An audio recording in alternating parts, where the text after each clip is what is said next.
Hi guys, and welcome to another episode of Kabir Considers. In this video, I'm going to react to what Christmas dinner looks like around the world. Now, I imagine the UK and the US, our Christmas dinners probably really similar. Big old turkey in the middle, maybe a beef joint here, a pork joint there. I'm just describing a British one anyway. We have these things called pigs in blankets, which are basically tiny little sausages and wrapped in like bacon. I'm telling you, these things are so delicious, especially with the stuffing, the roast potatoes. My family usually makes roast potatoes, the normal ones, and also potato dauphinoise. Oh my God, I'm so looking forward to it, guys. I'm probably gonna put on like maybe 10-15 pounds over Christmas Day and Boxing Day.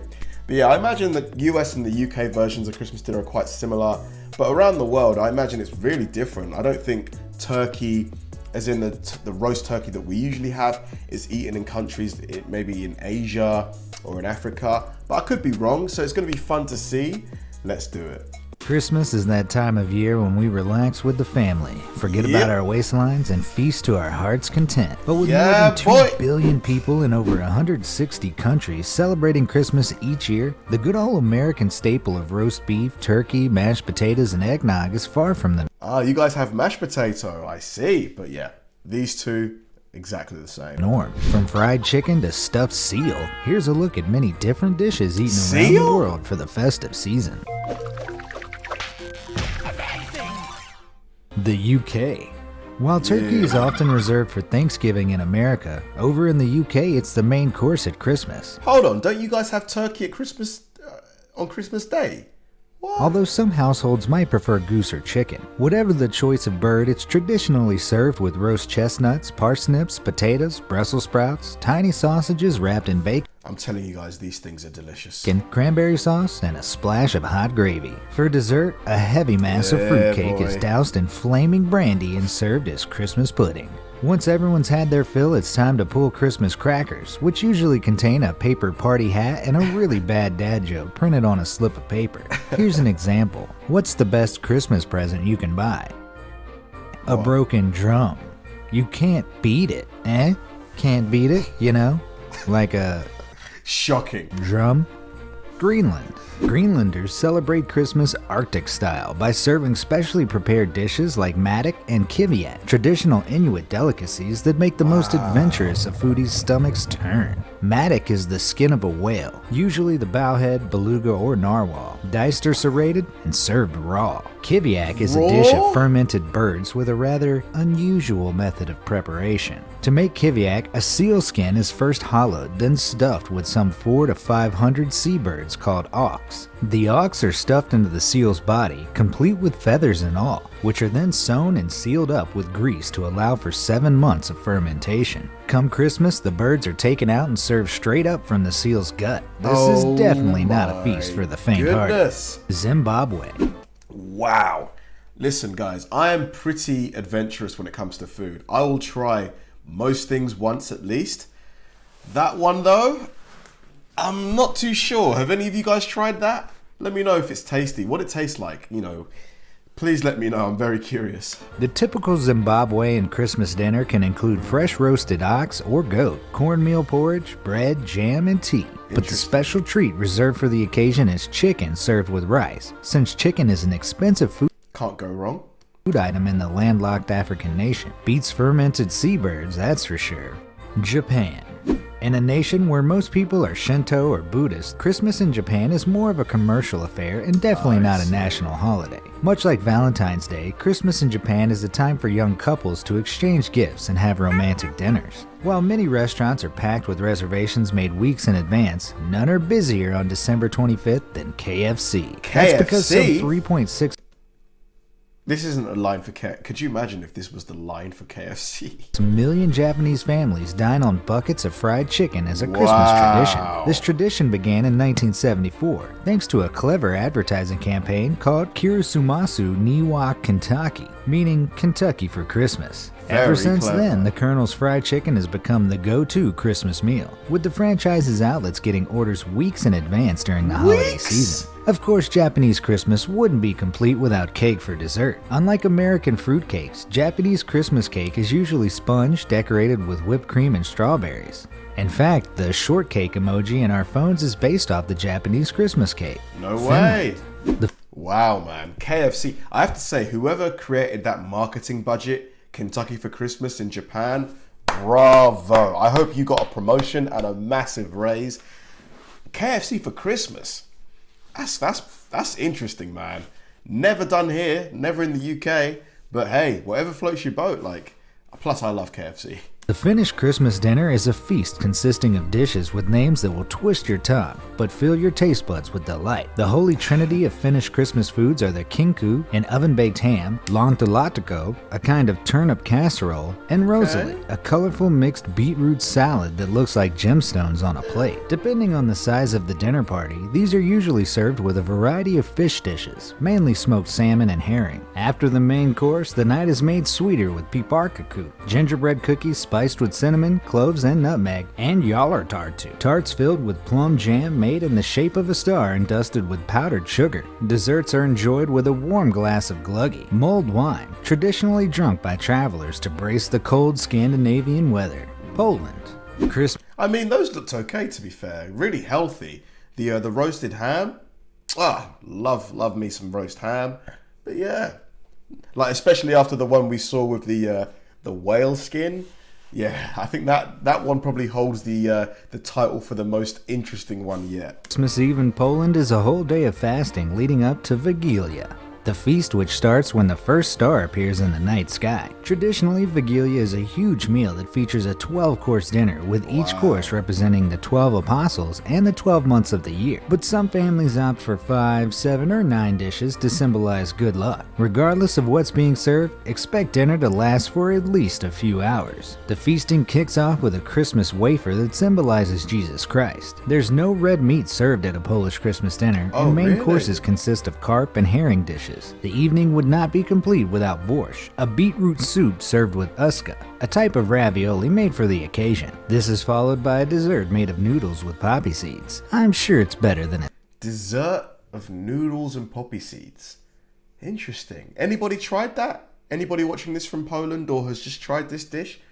Because it doesn't really look like a dessert, but hey, the flavors might be. It sounds. Portugal. The Portuguese Christmas Eve dinner is called consodo, from the Latin word consolare, meaning to comfort. This refers to the small meal taken at the end of a day of fasting on the night of December 24th, and it certainly sounds comforting, as long as you like seafood, that is. The consodo consists of all kinds of goodness from the sea and earth, starting with the famous bacalhau, or dried salted codfish, for the appetizer, with boiled potatoes, eggs, onions, chickpeas, cabbage, and other greens, with a dressing made of chopped onion, garlic, and parsley. This dish is also accompanied with lots of olive oil. Lots and lots of olive oil. Wow. Like real, a lot of olive oil. The traditional centerpiece of an old-fashioned Portuguese Christmas is the polvo alla guerreiro, or grilled octopus. Think of it as kind of a sea turkey with 8 legs and a giant head. This 8 legs... I have tried octopus before, and I thought it was delicious, but I recently learned that octopus are, really intelligent. So it's like, oh man, I kind of feel bad, But I'm so conflicted. Legged sea turkey is accompanied by batata samuro, which translates into punched potatoes. This is basically just oven roasted potatoes with garlic and parsley, and of course, olive oil. Did I mention the olive oil? Egypt. An Egyptian Christmas is a vegan affair that lasts for the 43 days before Christmas, from the 25th of November all the way into the 6th of January. For these 43 days of Advent, Coptic Orthodox Christians will follow the Holy Nativity fast, where animal products of all kinds are prohibited in their meals. When January 6th, Coptic Christmas Eve rolls around, families attend a special church service that starts late in the evening and finishes after midnight, where they all tuck into a huge Christmas meal of meat, eggs, butter, and all the things forbidden during Advent fast. Nice. A popular Egyptian Christmas dish is fata, a soup containing boiled lamb with bread, rice, and garlic. Sweden. Like many parts of Europe, Sweden celebrates Christmas in grand fashion with a festive spread on the 24th of December. A smorgasbord, a Swedish-style buffet consisting of lots of hot and cold dishes, is prepared for the occasion. Oh wow, so smorgasbord is actually a Swedish word for platter. I didn't know that. I thought that word was just made up. With all the classics you'd expect. Sorry, all the classics Swedish people would expect. Among them is the typical Christmas ham, pork, sausages, an egg, and anchovy mixture, homemade liver pate, wort-flavored rye bread called vortbrod, and something called Jansen's Temptation, a creamy potato casserole with anchovies, allegedly named after a food-loving Swedish opera singer from the early 1900s. But the centerpiece is a lye-soaked fish dish known as lutefisk. Lye is a highly alkaline chemical that is often used to clean drains, but when applied correctly by a master Swedish lutefisk chef, it turns the fish meat into a kind of translucent jelly. Delicious. Wow. Mexico. Interesting. I mean, everything up to that jelly kind of fish thing had me like completely down for. How do you turn fish into jelly and retain the flavor of the fish? But I guess, yeah, maybe it's like jellied eel, which is quite a popular British dish. In Mexico, Christmas dinners are all about the tamales. They're made with beans and chicken, meat and veggies, cheese and chilies, or just about any combination you could think of. This Mesoamerican dish dates back to 8000 BC and has made its way into the Christmas tradition of a few American states, particularly in the Southwest. Switzerland. The Swiss honor the birth of Christ with a simple hot pot dinner for the whole family, where everybody sits around the dinner table to dip pieces of meat on long forks into a boiling soup. The cooked meats are then enjoyed with French fries and a variety of sauces. Oh, and cheese. Lots of cheese. Of course. This is Switzerland, remember? Of course. Russia. Wouldn't be Switzerland without the cheese, man. I went to Geneva about 4 years ago, and I was expecting the whole chocolate isn't like Swiss chocolate is the best. I thought that was going to be just complete BS. No, oh my god, the chocolate there it's uncomparable. It really is the best. Very expensive though, but the best. Also, their McDonald's is probably the best McDonald's I've ever tried anywhere in the world. Again, very expensive. For like a Big Mac meal, you're looking at like almost $20. It's crazy.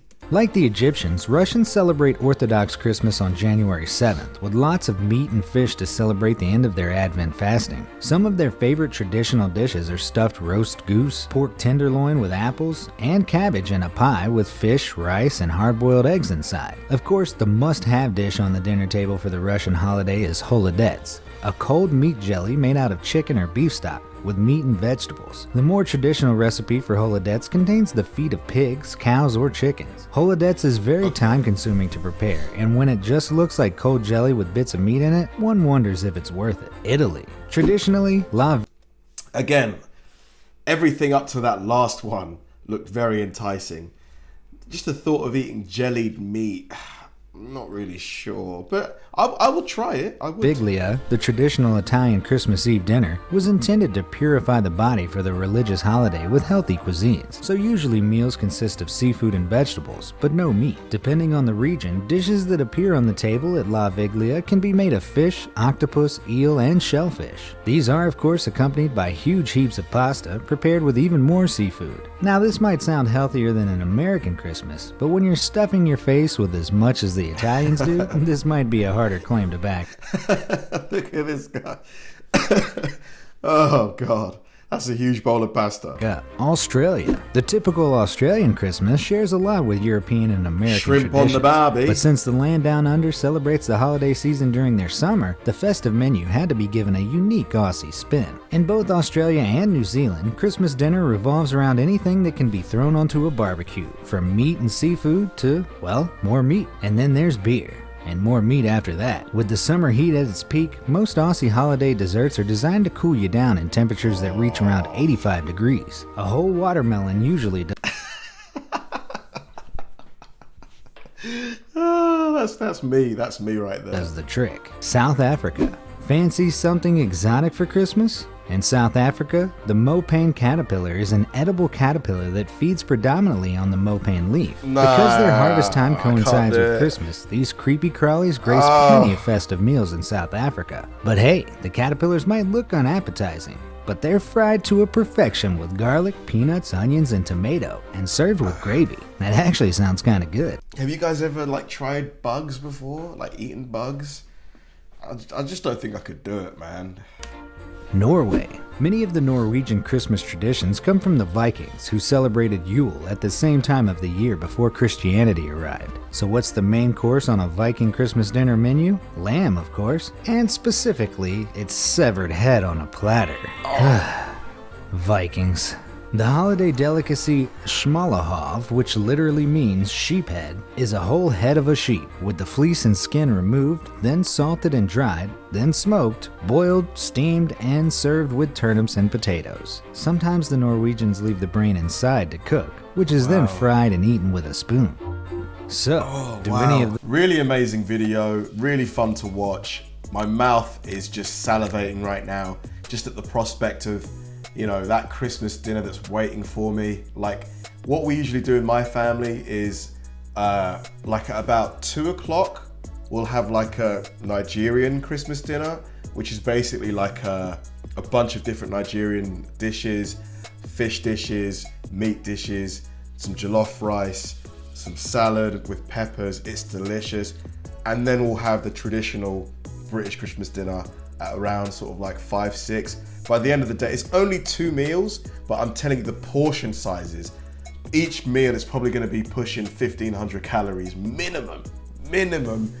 I'm looking forward to it so much. The entries on this list were really, really good. Some interesting choices. The last one, the Norwegian one with the eyeball.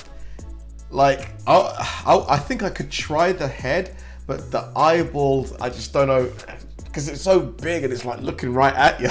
Like, fun video though, man. I'm really, really hungry. Thanks for watching, guys, and I'll see you in the next one.